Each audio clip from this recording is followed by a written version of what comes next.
G'day everyone, let me show you how to transform this picture into this in Photoshop. My name is Hoi, and in this video I'll walk you through how to use a number of filters including Shear to distort your image, Gaussian blur to recreate the old TV look, halftone to create scan lines, and apply a number of textures and layers and recreate this cool looking text using fingerprint brushes. If you want to follow along, you can use the exact images and assets that I'm using. The links are in the description. Okay, so to get started, let's open the image that we'll be using by going to File, Open, navigate to the folder where you've got your image saved, click on the file and press Open. Now, as you can see, this image is pretty sharp. What we want to do is create some distortion effect because we want to replicate the old TV look with scan lines, etc. Before we apply the filter, let's unlock this layer by pressing this padlock here, and we'll double click on this layer to rename it to something like Tunnel and press Return on our keyboard. Let's make a smart object out of this by right clicking on the empty layer. Scroll down until you see Convert to Smart Object, and this icon here will indicate that you've got your layer as a smart object. Now, what a smart object is basically a wrapper that protects your original image, so any effects that you put on top of that, you can go back to it and change any of the settings later. Now we can apply this distort filter to start distorting the image. Let's go to Filter, Distort, and the one that we'll be using is called Shear. I'm going to reset that by pressing Command on my keyboard, that's Control if you're on a PC, and just pressing once on that default so you can see exactly what I'm seeing. And that just snaps this line into a straight line. What this filter does is that by clicking and dragging this line here, I can affect the image below, as you can see here. So I'm just going to make an S-curve here by moving this point here and clicking once here and then just protruding this one out here. I'm just going to move that back here. Now, if you made a mistake, you can always click this dot here and just keep dragging along, or you can start from the beginning by just click and drag this off the graph and that dot will disappear. I'm just going to replicate that again because I actually wanted that point, so I'm just going to move that back here. And now the picture has turned into this S shape per our pattern here. Now there are two options that we can select here: wrap around and repeat edge pixels. Let's understand what each of these options do. I'm going to exaggerate this curve here just by pushing this out here and then pushing this back out more. You can see the image here cuts off the picture here because of the exaggerated bend. So what wrap around does is that whatever is cut off here, it moves it back onto itself. So let's exaggerate that again. Can you see that the man's leg is sort of coming back onto the same image here again? So the next option is repeat edge pixels. And what it does is whatever pixel is on the edge, it will repeat it until it hits the S-curve here. So all these will be the same until it hits that effect here. Now for this effect, I'm going to use the repeat edge pixels. I'm just going to move that back a little bit because I don't want that exaggerated effect. I only use that to illustrate the difference between wraparound and repeat edge pixels. And I'm going to press OK. Now, I mentioned before the benefits of a smart object. So with a smart object, which is the same as a smart filter, you can double click on the option that you've just created. In our case, it's Shear. So if I double click on Shear, I can edit any of the settings that I have here and then press OK. I don't need to do that now. I'm going to cancel out of that. So the purpose of this distortion is to replicate the old CCTV look, but the image still looks a little bit too sharp. What I want to do is just blur it out because you know the CCTV is always a little bit blurry, right? So let's go to Filter, Blur, and Gaussian Blur. I'm going to just move that here so you can see a little bit better, and I'm going to reset this all the way down, and let's just play around with the settings. So something like 2.2, 2.3 will do. I just want it to blur enough so it's not as sharp. So if I zoom in a bit by pressing Option or Alt on my keyboard and then scroll mouse up, That is the blur that looks good to me. I'm going to press OK here, and I'm going to fit it to screen by pressing Command or Control 0 on my keyboard. Now the next thing that we need to do just to replicate the CCTV look is to create some scan lines. Let's create a new layer by pressing on this new layer icon here. And we need to fill the layer with a color. It can be any color, it'll be discarded anyway. I've got the default color here, which is black as my foreground and white as my background. If you don't have these colors, you can press D on your keyboard to set it to default. I'm going to click on this layer to make it active, and with Command or Control on my keyboard, I'm going to press Delete to fill it with my background color, which is white. For good housekeeping, let's name this layer by double clicking on this and typing in something like scan lines and press return on our keyboard. Now before we make the scan lines, let's switch our foreground and background colors over. We can do that by pressing this little switch here or X on our keyboard. Now this is important for the next step that we do, because what we'll do next is to create the scan lines, and it will use these colors to make the scan lines. Let's go to Filter and convert this layer to a smart filter.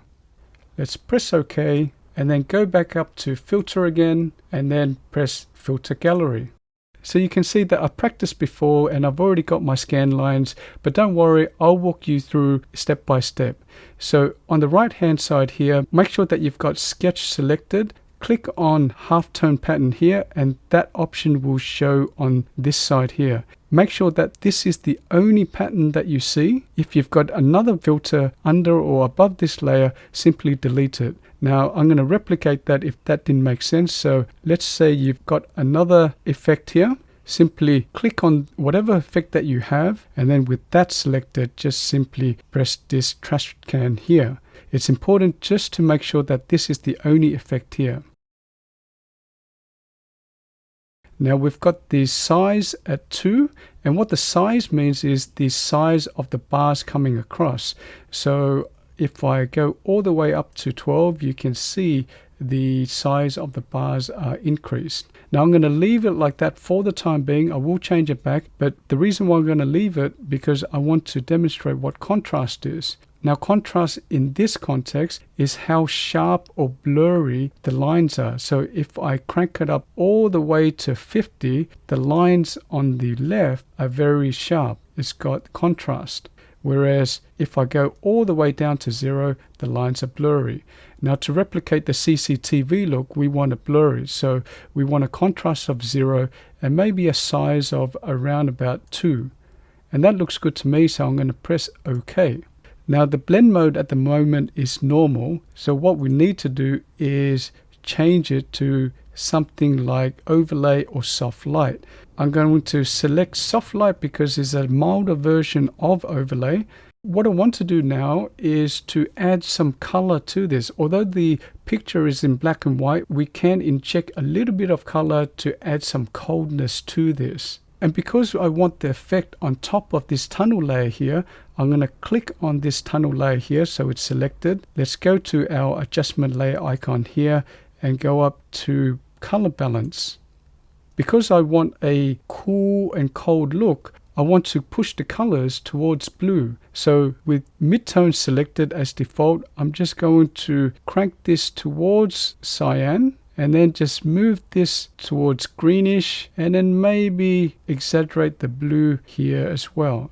I'm going to select the shadows. I'm just going to move the shadows around about -9. Just going to push the magenta something like this, and I'm okay with the blue being where it is. Let's go to the highlights, and I'm going to just move it towards the cyan. You don't need to copy exactly my settings. You can play around with it. If you don't like the blue or the greenish tint that I'm using, by all means experiment with your own mix. Now for the next few steps, we'll be using a number of images, textures, brushes and fonts, which I've linked all in the description. It took me hours to source these from free websites. It would have been much easier and quicker for me if I simply just used the resources from the websites that I already subscribe to and pay for. but this channel is about sharing Photoshop tips and techniques to as many people as possible without you having to pay for things like this. So if you're enjoying this video or learning a thing or three, please consider leaving a comment about what your favorite technique so far has been, like and subscribe and hit the bell icon. Okay, so the next step is to add the broken glass. We can do that by going to File, Embedded, navigate to the folder where you've got the image saved, press on the file and press Place. I'm going to move my cursor around this point here. So this double arrow cursor appears, which means that I can rotate it. I'm going to press Shift on my keyboard and then click on my mouse as I rotate it. And what that does is snaps the rotation in 15 degrees increments. And I'm going to resize this, pressing Shift and Option to resize it from the center and proportionately. That's Shift and Alt if you're on a PC, and then just clicking and dragging out towards the edge of the image. And I'm going to accept that change by pressing this check mark. Going to fit it to screen again by pressing Command and Control 0 on my keyboard.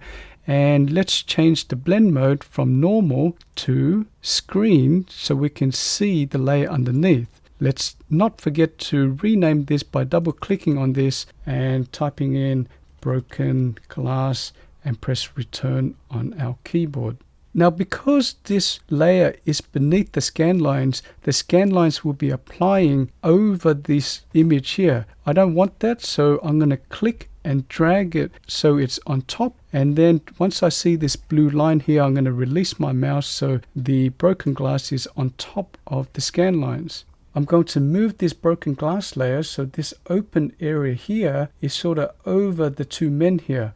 With the move tool selected by pressing V on the keyboard, I'm just going to drag so the open area is over the two men. Now, if you need to resize your image, you can press Command and Control T on your keyboard. That will bring out the transform handles again. And you can zoom out by pressing Option or Alt on your keyboard and scroll wheel mouse out so you can see the rest of the image. And then again, you can resize it by clicking and dragging these handles here. I'm okay with the size of the broken glass layer, so I'm going to cancel out of that by pressing Escape on my keyboard. Going to fit it to screen by pressing Command 0. That's Control 0 if you're on a PC. Now the image is coming together pretty well, but it looks too clean. I want some grunginess, I want some texture on top of this. So what we're going to do now is add a film texture layer on top of it. Again, the image is in your description below. Once you've downloaded it, let's bring this texture into this image. Now I'm going to show you a different way of bringing the texture into this image. Instead of going to File, Embedded, I'm going to go to my Finder, which is the equivalent of Explorer on a PC. And I'm just going to select my film texture layer here and then clicking and dragging the picture onto Photoshop and then releasing my mouse here. Again, I'm going to rotate this by moving my cursor to a corner control here. And when I've got the double arrow, I'm going to press Shift on my keyboard and then clicking and dragging until it's vertical at 90 degrees. And resize it again by pressing Shift and Option. That's Shift and Alt if you're on a PC. And then just dragging it out. And once I'm happy with the size, I'm going to release my keys and my mouse. I'm going to accept that change by pressing Return on my keyboard. Let's fit it to screen again by pressing Command or Control 0. And again, let's change the blend mode of this. Let's go to normal and I'm going to change it to multiply. And what multiply does is darken the layer. Now the next thing that we'll do is have fun with some fingerprint brushes so we can paint in our title. The link to those brushes are in the description. Once you've downloaded it, go to your Finder or your Explorer if you're on a PC. You'll get this zip file here. Double click on it so you unzip it. And once you've unzipped it, open the file here. You've got your license agreement here telling you what you can and can't do with this. Make sure you read it so you know what you can and can't do with it. There's also some information about more resources from the website, but what we're interested in is this Adobe brush here. So to activate it, double click on this. And to check the brushes has been loaded into Photoshop, let's open up our brush window. Let's select our brush tool here, or you can press B on your keyboard, and let's press this chevron here and let's go up. I'm going to close this again just to make sure that you see what I see. Let's look for our fingerprint brushes. I'm going to select this chevron here, and these are my brushes. Now the first thing is that your brush screen is probably not as big as mine. To resize your brush screen, you can click on these three lines here, click and drag to resize in or out. For this exercise, I want a big screen so I can see clearly what my brush is. The next thing that might be different on your screen compared to mine is that your brushes might be small here. So you can increase or decrease the view of your brushes by clicking on this slider here. You can see that by moving left, it will be much smaller. By moving right, it will make the brush sizes bigger. I'm going to leave it fairly big like this. And the last thing that might be different is that you might not see this view here. So this is what we call the brush tip view, and this is the profile view here. So if you don't see this, let's go up to this gear icon here and just make sure that you've got brush tip selected. So without this selected, this is what you'll probably see. And if I turn that back on, this is what I'll see here. And this is the view that would be most helpful when we paint our title in. So as you can see, there are many brushes here. So we can use any brush we like, but what I'm going to do is I'm going to use the single finger brushes here and then just some random thumbprints here. I'm going to click on it to activate it. I'm going to select out of this, click once here. That's activated another screen. I'm going to cancel out of that. Let's make a new layer. Let's press this new layer icon here. I'm going to group that by pressing Command or Control G and rename that by double clicking on it and typing in fingerprints and press return on my keyboard. I'm going to double click on this layer one here and I'm going to type in title and press return on my keyboard. With this layer selected, I'm going to make sure that I've got white as my foreground color because that's the color that I want the paintbrush to be in.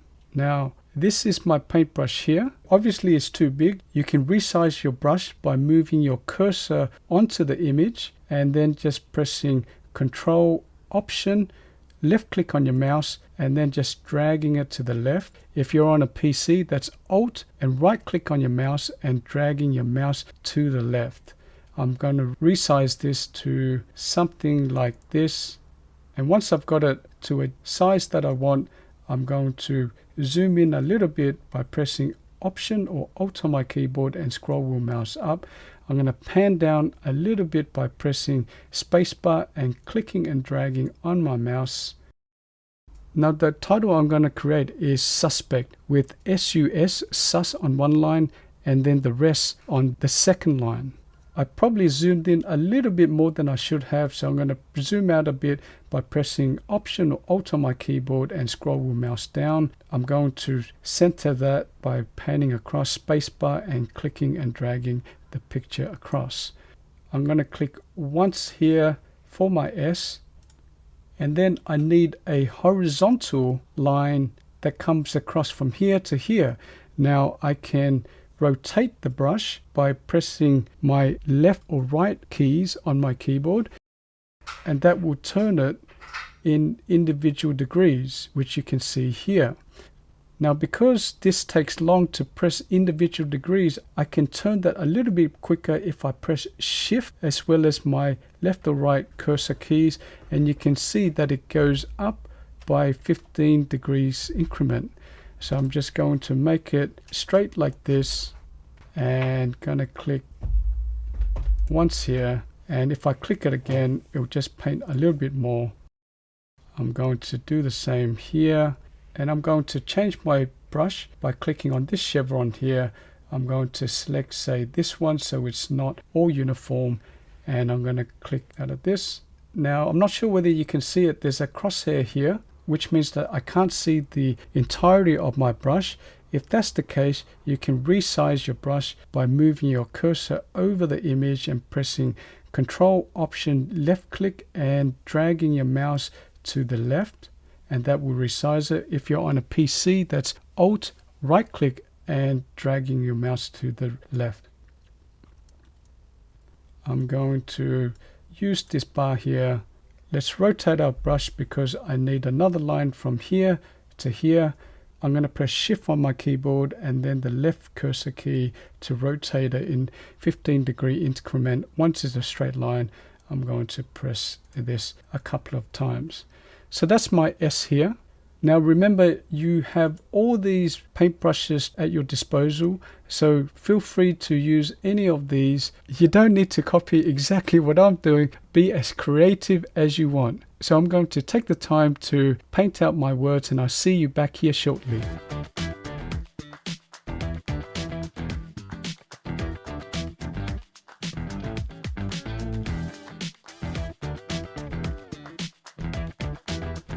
Now I've done a very quick job of this, so for your image, take all the time in the world you need to.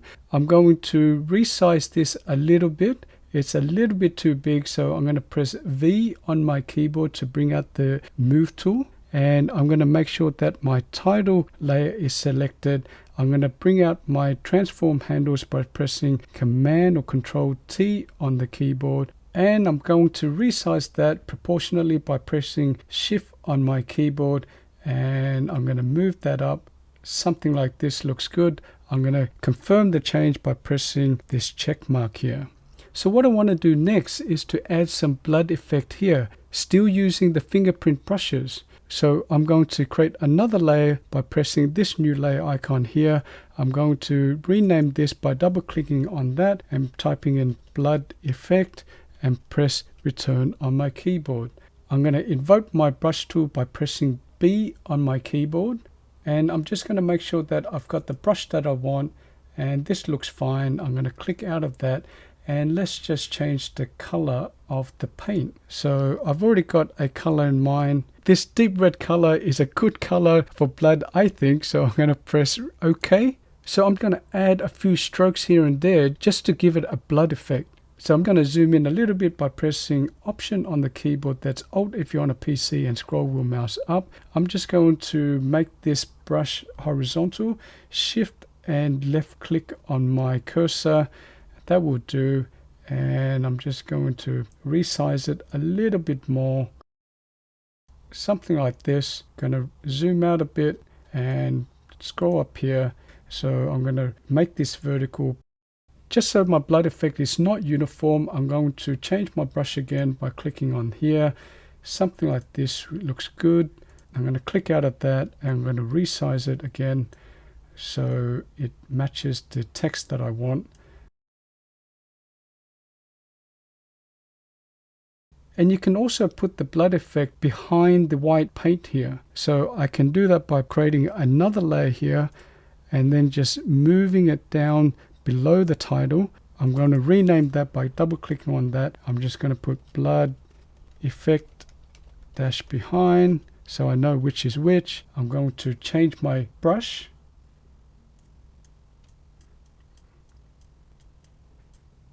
If you made a mistake or you don't like the effect anymore, you can press E on your keyboard to invoke the eraser tool and go up to the layer where the effect is. In my case, I'm going to get rid of this bit here, so this is on this layer, and with opacity at 100 and flow at 100, I'm going just to paint that out.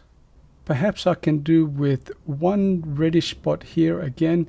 Maybe I will do a fingerprint like this. I'm going to click out of that, resize my brush, click once here. Oops, it's not working because we've still got our eraser tool selected. So just make sure that you've got your brush tool selected. So you can select B for your brush tool, and then let's try that again. So in this case, less is more. So I'm going to fit it to screen again by pressing Command or Control 0 on my keyboard. And you can put as much blood effect as you like. Now just to add a finishing touch, I'm going to add an author name here so you can see it like a book cover or poster. So I'm going to create a new layer. I'm going to collapse this first and press this new layer icon here. I'm going to double click on that and rename it to author name. I'm going to select T here, or you can press T on the keyboard to invoke my type tool. I'm just going to click once here and I'm going to type in the name. If you need to change the font or color, you select it all, and to change the color, you can go up to here and select any color you want. I'm quite happy with the red color, so I'm going to cancel out of that. As well as the size, you can increase or decrease the size of your font by dragging it here, as well as selecting your font here. Now I've got Trail made here. You can select any font that you like. I've also left a link in the description if you want to use the exact font that I'm using. I'm going to check this check mark here to confirm the change. Let's press V on the keyboard to invoke the move tool, and with my text layer selected, I'm just going to move the name in the center, something like this. And that's how you can transform an ordinary photo to an impactful image.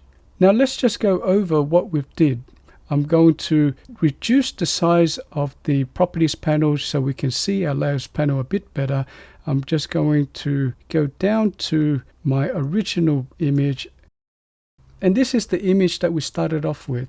We wanted to create the CCTV look, so we created a distortion through the shear effect. And then the image was a little bit too sharp, so we created a blur using the Gaussian blur. And remember, we used a smart object so we can go back into these effects and change any of the settings later. We then created some scan lines to give it the CCTV look. We added some cold color to it.